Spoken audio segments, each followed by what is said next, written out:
Jordan Tower with JT News. Make sure you smash that like button, smash that subscribe, and let's get right into the news. Well, real quick, Ari and Moneybagg, they break up, they make up time and time again, give each other cars as, whatever. They're a very weird couple, and obviously they will break up eventually because you can't have a healthy relationship when you keep breaking up and making up so quickly like that. It's not going to work. And, she's calling him out. He broke my heart. He wants everybody to know he's single. Then they're spotted in the airport an hour later. It's like, who would want to date somebody like that? Like, come on. She's crazy. Kim Kardashian and Kanye West seems like they're still together. Everything's good. So I think they were probably trolling everybody with that whole divorce talk. Ja Rule clowns himself, and CNBC clowns himself too for having Ja Rule on to talk about he advises about the Robin Hood stuff. Are you kidding me? He gets on there, he's like, they're like, what's your relationship with Robin? He's like, I love Robin Hood, man. It's like having the stock market in your pocket. It's like, dude, this isn't a new concept. E-Trade, Fidelity, all this has been around to have these platforms in your pocket where, you can trade. He's like, it's like you're on the trading floor with all the guys. There's nobody at the trading floor anymore. It's not done like that anymore. Very little trading on the traders on the trading floor with tickets. How are you going to get advised by somebody who pulled one of the biggest scams in the past 5 years with that festival he tried to put together? That was a huge scam, okay? And Ja Rule, taking advice from him, a guy who got in late. He was tweeting about it 2 days after it already took place. And I warn everybody of this. If everybody's talking about something, right, that's going on, it's already too late. It's already too late. You didn't know about it early on, okay? And then he's talking about Wall Street Bets. That's been a Reddit group for years, 8 years that Reddit group has existed. And the Discord, he's like, shout out to them for shaking things up. They did shake things up, but there was definitely somebody behind pushing that movement because the amount of volume that was moved for GameStop is enormous. Okay. Like it took somebody with big pockets to move the needle the way it moved. Cause they're trying to do it with AMC and a bunch of other things. It does not do the same. Do not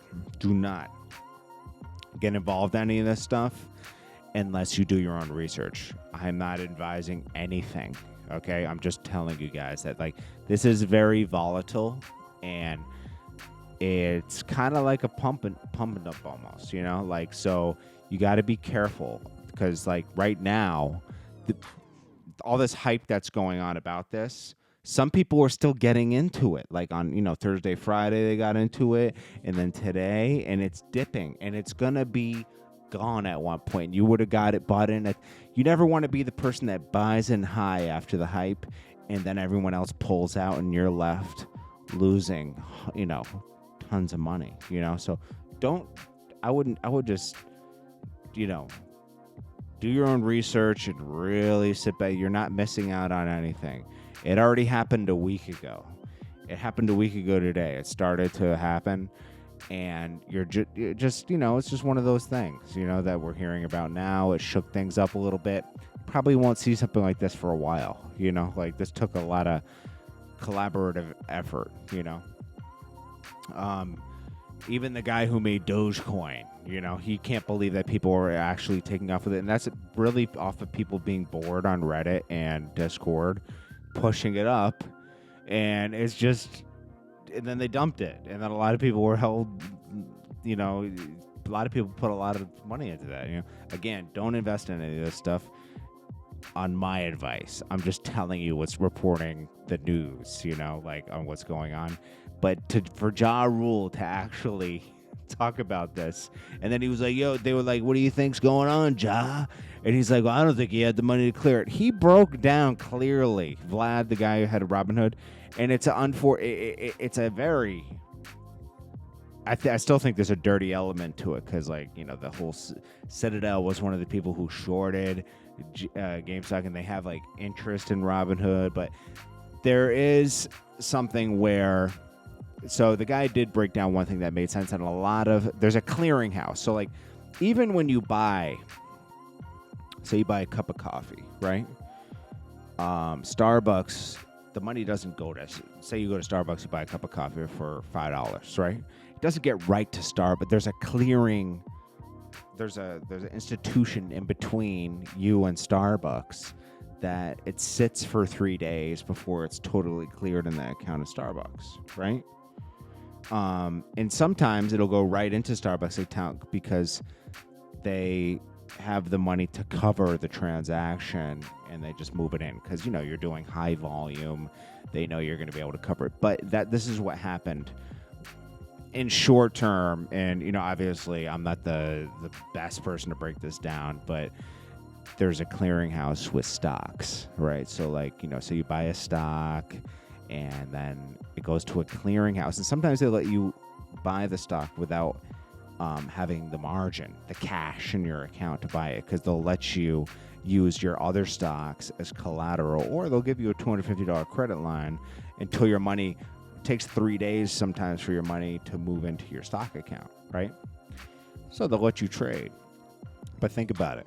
What if you don't cover that money or something happens between your money getting into your stock account or this? But, they were able to handle the volume before because, like, Robinhood would have money on deposit with clearinghouse. There was so much volume being moved on GameStop and everything that the company that clears these transactions for Robinhood, which is their own company, and then there's a third company after that. So Robinhood is a clearinghouse as well for themselves, and then there's another clearinghouse on top of that, okay? And there's something called the NSCC, and they regulate, I guess, and they wanted them to have $3 billion to cover the volume, and they negotiated it down to $700 million as a deposit. And that's why they started restricting accounts, because they couldn't cover in the beginning. It was a problem, okay? They've only raised $2 billion for the whole company, but they wanted $3 billion for covering accounts. It wasn't going to happen, so they had to fix that situation. Then a lot of other, like Merrill Lynch and all them, they made you so you had to have the margin in your account. You had to have the cash cleared in your account so they could cover the actual buys, right? That's how a lot of institutions handled it, and that's how Robinhood should have handled it, but they didn't. They just stopped it, and that's where it looked sinister when they stopped you from buying. So it looked like they were trying to stop it from going up, and they weren't transparent enough. Like when Ja Rule was like, "You should just let him trade," he can't, because there's regulations on it. So this is where a guy who hasn't done his research, and CNBC's calling him to ask. I'm not saying Ja Rule's far from not being educated, but Ja Rule's a smart person on certain things. Just because you're smart in a lot of areas doesn't mean you're smart in every area. I'm not the smartest person in this area, okay? I know some things, okay? But I don't know many of the things that Ja Rule knows things about, But, I'm just saying, why I can't believe they called Ja Rule and he took the call to be on CNBC, where it looks weird. Even the comments, people were like, what? Why are we hearing from Ja Rule on this? He said, let him trade. He couldn't. There was restrictions. But you know what? What he should have said, there should be more transparency. He is right on that part, Anyways, that's my little rant for that. Then next up, we got Method Man's wife, rightfully so, responds to Wendy Williams talking about how she slept with Method Man despite him. He went off on her back in the day, like 10 years ago, on the radio when she was blabbing about his business with his wife and everything. His wife takes to, he said he called her a stupid B word back in the day, Method Man, because Wendy Williams violated him and his wife's privacy. His wife was going through something, and they let it out. She responds to Wendy Williams by saying, a statement from Tamika Smith, wife of Method Man. For years, I've kept my silence while Wendy Williams launched constant verbal attacks against my husband, myself, and our family. In the past, I ignored her lies, innuendos, and blatant attempts to provoke us. But Wendy has proven again and again that she is incapable of any decency. Her obsession with our lives has reached a new low, and I'm tired of taking the high road. In a nervous attempt to increase ratings for her sad biopic, her struggling TV show, and her burnt-out career, Wendy has once again targeted my husband. It's a pattern that she's repeated for years. When I was diagnosed with cancer years ago, Wendy shared my personal medical information with her listeners live in the air during her radio broadcast. She didn't care that she was violating my right to privacy or that I hadn't shared the news of my diagnosis with my family and friends yet. She never apologized, never expressed any regret or whatsoever. That is pretty evil. Despite my anger, I choose not to respond publicly to her unhealthy fixation on my husband and our marriage. It was clear that she was sick and she was struggling with a lot of issues, including self-hate and low self-esteem. Over the years, those issues have made her increasingly ugly, both inside and out, and no amount of plastic surgery can fix the ugliness inside of her.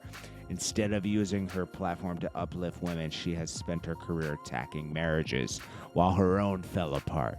She criticized celebrities battling addictions despite her own struggles with substance abuse. There's no limit to how low she will go in the name of making headlines. Her career is on life support. Her husband has abandoned her, and the ratings for all of her projects are down. She's desperate for attention, and she's trying to use my husband's popularity as a way to get her name trending. How sad that a woman who was once revered in the entertainment industry has reduced herself to a tabloid side note circus freak. For the record, my marriage is solid. My husband continues to enjoy a successful career, and Wendy will forever be one of the most miserable B-words on the planet. All right. There we go. Anyways, that's what's going on with that. I appreciate you guys.